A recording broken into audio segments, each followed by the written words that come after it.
بعد الناس اللي معهمش ورق والناس الحاصلين على الجرين كارد، إدارة الرئيس دونالد ترامب تتجه دلوقتي لسحب الجنسية الأمريكية من الناس اللي حصلوا عليها من خلال الناتوراليزيشن أو من خلال امتحانات الجنسية بعد طبعا حصولهم على الإقامة الأمريكية، مش الناس المواليد في الولايات المتحدة الأمريكية. أصدرت بالفعل تعليمات شأن الموضوع دوت. إيه اللي بيحصل؟ في قانون اصلا في الولايات المتحده الامريكيه بيسمح بسحب الجنسيه الامريكيه للناس اللي بيشوفوا ان هم خطرين على المجتمع وغيره. في الاربعينات في بعض الرؤساء كانوا بيستخدموها بشكل كثيف، ولكن بعد كده كان الاستخدام بتاعها اقل.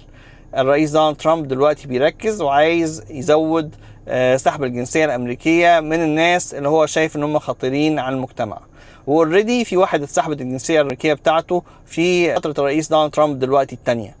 الراجل دوت اتسحبت منه الجنسية الأمريكية بسبب علاقات جنسية مع الأطفال. كويس؟ فده مشكلة كبيرة، فاوريدي من حقهم ان هم يعملوا دوت. ولكن هيشمل ده بس لا غيره. بيتكلموا عن جرائم القتل والناس الخطرين على المجتمع والناس اللي قدموا على الجنسية الأمريكية بأوراق مزورة وقصص كتيرة شبه كده. فايه اللي هيحصل في الموضوع مش عارفين. خلينا نشوف ونتابع، ولكن كل واحد يخلي باله من نفسه وكل واحد يمشي جنب الحيط لا جوه الحيط في الفترة الحالية. ربنا يسلم الجميع. تحياتي للجميع. لؤي العاصي من نيوجيرسي. مع السلامة.